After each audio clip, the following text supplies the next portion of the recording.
So hi everyone, this is Saurabh Thakur and today we will talk about absurdism. तो आप ये कह सकते हो कि this lecture is related to existentialism. Existentialism पे ऑलरेडी मैं 4 लेक्चर्स बना चुका हूँ, ये 5th आप समझ लो। बट इसमें इसीलिए मैं इसको उसमें नहीं जोड़ा क्योंकि एब्सर्डिज्म के साथ साथ में थिएटर ऑफ द एब्सर्ड की भी बात करूंगा। उसके मैं आपको राइटर्स बताऊंगा, उनके दो तीन वर्क्स आपको एज एन एग्जाम्पल मैं बताऊंगा, कब वो शुरू हुआ था, किसने कॉइन किया था। सबसे पहले हम एब्सर्डिज्म की बात करेंगे, एल्बर्ट कैमू और सोरेन किर्केगार्ड का थोड़ा सा, जो कि वो किस चीज के बारे में बात करते हैं, थोड़ा एग्जिस्टेंशियलिज्म में इसका क्या कंटेक्स्ट है। ठीक है, तो एब्सर्डिज्म की हम बात करते हैं थोड़ा डिटेल में आज। वैसे तो मैंने जितनी भी इससे पहले वीडियोस बनाई है उसमें मैंने एब्सर्डिज्म की आपको बात की है। जो भी मैंने एग्जिस्टेंशियलिज्म की वीडियो बनाई है उसमें मैंने एब्सर्डिज्म की बात की है। देखो एब्सर्डिज्म क्या है। एब्सर्डिज्म एक simply it is a belief system, ठीक है, इन विच there is a disharmony, there is a fundamental disharmony between what a person seeks in this world. A person seeks meaning in a world which is meaningless. एक इंसान एक ऐसी दुनिया में meaning ढूंढने की कोशिश कर रहा है जो दुनिया खुद में ही मीनिंगलेस है, जिसका खुद में ही कोई मीनिंग नहीं है। दिस दुनिया is very meaningless and irrational, stupid, nonsense, ठीक है।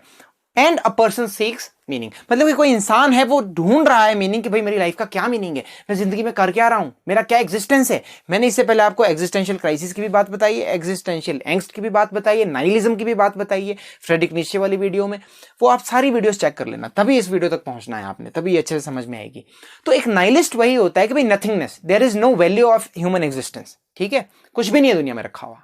इस नथिंगनेस से रिलेटेड भी इसमें कुछ वर्क्स लिखे हैं लोगों ने। तो एब्सर्डिज्म यही है कि अब ये एल्बर्ट कैमू की हम बात करें, अगर एल्बर्ट कैमू जो बंदा था, इसने एक वर्क लिखा द मिथ ऑफ सिसिफस। 1942 में इसने ये ऐसे लिखा, और जब इसने ये लिखा तो इसमें बहुत सारी चीजों के इसने थोड़ा सा अगेंस्ट लिखा, मतलब कि there was something which was very different that he wrote. क्या था कि इसने एब्सर्डिटी की बात की। इसने कहा कि जो ये मीनिंगलेसनेस है इसे हमें एक्सेप्ट करना पड़ेगा।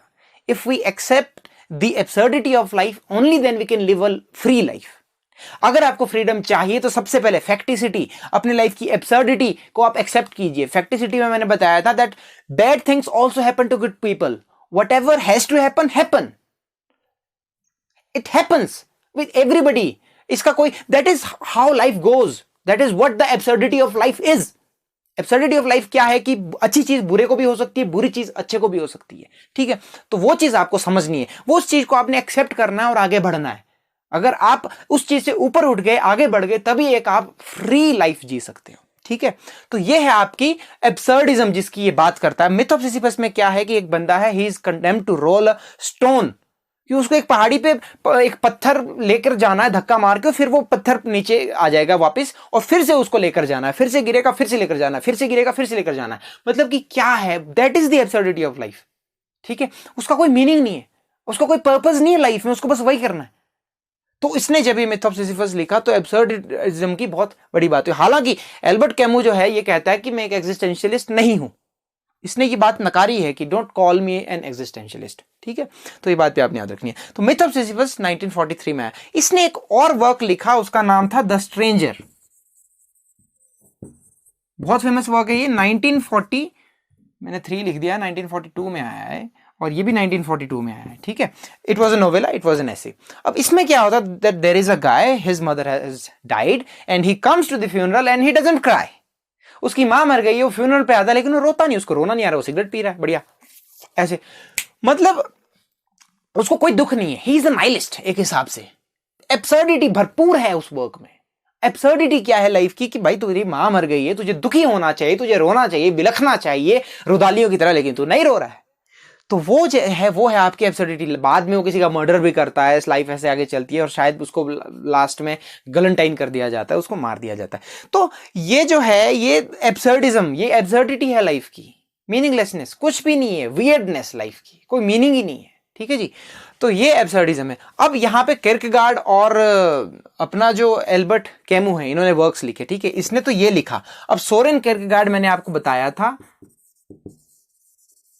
कि ये फादर ऑफ एग्जिस्टेंशियलिज्म है। इसने एक वर्क लिखा सिकनेस सिकनेस अनटू डेथ, मरने तक की बीमारी, ठीक है जी, 1849 में, सिकनेस अनटू डेथ। अब इसमें इन दोनों लोगों ने किसकी बात की? एब्सर्डिज्म की, कि भाई हम इसे कैसे ठीक कर सकते हैं, ठीक है। तो एल्बर्ट कैमू ने तो ये सारी चीजें बताई कि आप इस चीज से आगे निकलिए, इसको एक्सेप्ट कीजिए, एब्सर्डिटी को एक्सेप्ट कीजिए और आगे बढ़िए, तभी आप एक फ्री लाइफ जी सकते हो। और सिकनेस अनटू डेथ जो है, इसमें भी इसने एब्सर्डिज्म के बारे में ही बात की। आपने याद रख लेना, पहले वाली वीडियो में ये वर्क नहीं बताया था, अभी आपने याद रख लेना इस कंटेक्स्ट में इसको, ठीक है। तो अब ये ना एक चीज की और बात करते, वो है सुसाइड। अब सुसाइड जो है, बहुत सारे लोग हैं ऐसे जो सुसाइड करते हैं, सुसाइडल थॉट्स आते हैं।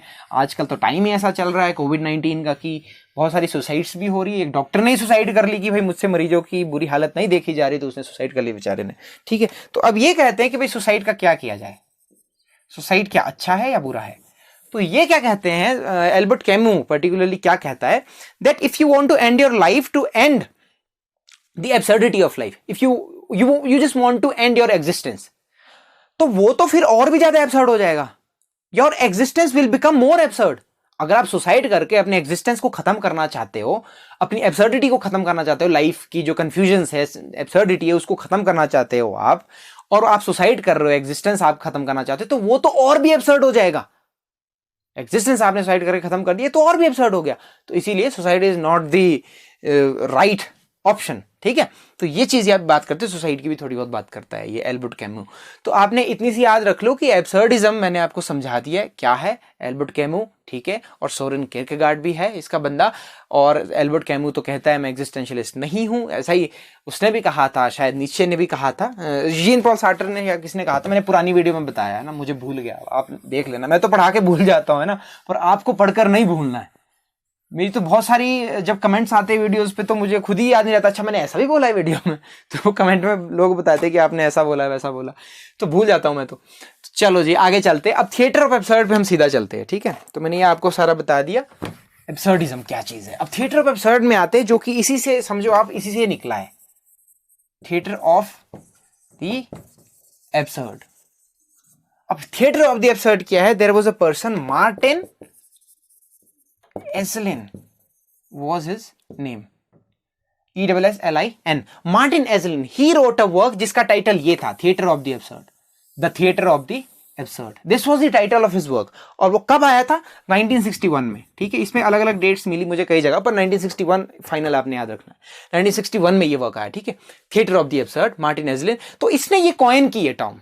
जब इसने थिएटर ऑफ द एब्सर्ड लिखा, इसने किन लोगों के लिए लिखा? That there were some people who were writing at that time, they were dramatist and there was a touch of absurdity in their works, ठीक है। वो लोग थे लेट 1940s के लोग, 50s, लेट 1950s, 60s तक समझ लो, क्योंकि 1942 में मिथ ऑफ सिसिफस आया, 42 में, तो लेट 1940s 50s मेनली के आसपास जो वर्क्स लिखे गए, जो राइटर्स थे, सभी के मैं भी आपको नाम बताऊंगा, एक एक दो वर्क्स भी उनके मैं थोड़े डिस्कस करूंगा। तो उसने ये क्या, अब थिएटर ऑफ एब्सर्डिटी में क्या होता है कि देयर इज कॉमेडी, ठीक है जी, कॉमेडी है, पर ट्रेजिक एंड हॉरिफिक इमेजेस है, ठीक है जी। कॉमेडी है लेकिन उसमें ट्रेजिक और हॉरिफिक इमेजेस है आपकी, ठीक है। और मतलब उसमें थ्रेट भी है। थ्रेट के लिए एक और आता है, comedy of menace. Comedy of menace भी थोड़ा सा, उसको मैं कभी और बता दूंगा आपको, मैं अभी उसको प्रिपेयर नहीं किया हूं एक्चुअली, बट मैं आपको थोड़ा सा मेंशन कर रहा हूं कि कॉमेडी ऑफ मेनेस जो है, शायद हैरोल्ड पिंटर और 2-3 और राइटर्स थे, उनके वर्क्स को कॉमेडी ऑफ मेनेस कहा गया। मेनेस होता है खतरा, थ्रेट, तो थ्रेट भी इसमें होता है कहीं ना कहीं, ठीक है जी। ट्रेजिक, हॉरिफिक इमेजेस, और इसमें क्या होता है, नॉनसेंस होता है, इसमें नॉनसेंस चीजें भी होती है, इसमें वर्ड प्ले बहुत होता है, ठीक है जी, वर्ड प्ले होता है, इसमें नॉनसेंस चीजें होती है, इसमें क्लीशेड डायलॉग होते हैं, क्लीशेड डायलॉग्स, ठीक है जी। क्लीशेड मतलब कि जो हैकनेड हो गए, बार बार आप जिसको रिपीट कर रहे हो, बार बार जो चल रहे हैं, सभी ने सुने हुए, वो है clichéd. Nonsense, word play, comedy है, साथ में ट्रेजिक और हॉरिफिक इमेजेस है। तो ये सारी चीजें जहां भी पाई जाएगी जिसमें कोई मीनिंग नहीं है, मतलब एक इसमें राउंड स्ट्रक्चर होता है, मतलब कि जहां से चीज शुरू हुई वहीं पे खत्म, राउंड स्ट्रक्चर, कि जहां से आपने शुरू किया है, एक प्ले ऐसा है बाल्ड सोपरानो, वो जहां से शुरू होता है वहीं पे लास्ट में खत्म हो जाता है, मतलब उसका कंक्लूजन क्या निकला? कुछ भी नहीं, कोई कंक्लूजन ही नहीं निकला उसका, ठीक है। तो वो होता है आपका राउंड स्ट्रक्चर। तो ये चीजें हैं, आपने थोड़ा सा समझ लेना थिएटर ऑफ एब्सर्ड क्या है, ठीक है। अब हम सीधा आते हैं इनके राइटर्स पे, राइटर्स की बात करेंगे। उनके एक एक दो वर्क्स बताऊंगा। सबसे पहले हम बात कर लेते हैं सैमुअल बेकेट। इसको कोई कैसे भूल सकता है, सैमुअल बेकेट। सैमुअल बेकेट जो बंदा था, वेटिंग फॉर गोडो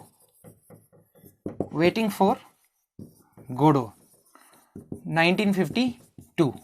अभी जो वेटिंग फॉर गोडो है ये आपको एक या दो क्वेश्चन देगा ही देगा नेट में, तो इसको आपने अच्छे से करना है। Samuel Beckett, waiting for Godot. इसमें क्या होता है, Vladimir and Estragon are two characters, Didi and Gogo भी उन्हें कहा गया है। They are waiting for someone who will never come, जो कभी नहीं आएगा। They are just waiting for that person. अब उसमें क्या होता है, वो अजीब सी हरकतें कर रहे हैं, कभी वो लड़ रहे हैं, कभी दुखी हो रहे हैं, कभी वो गाजर दे रहा है खाने को, कभी वो आत्महत्या करने की कोशिश कर रहे हैं। मतलब चल क्या रहा है कुछ पता नहीं लग रहा है, किसका वेट कर रहे हैं जो कभी आएगा ही नहीं। तो वो जो सारी चीजें डिस्कस की है, वो absurdity of life, meaninglessness of life, जो पर्पस नहीं है आपका कोई लाइफ में, वो चीज इसमें बहुत अच्छे से डिस्कस की है। इसे जरूर पढ़ना है आपने, ठीक है। नेक्स्ट जो बंदा है सैमुअल बेकेट के बाद मैं बताऊंगा आपको यूजीन आयोनेस्को। इसने एक वर्क लिखा है द बाल्ड सोपरानो 1950, ठीक है जी।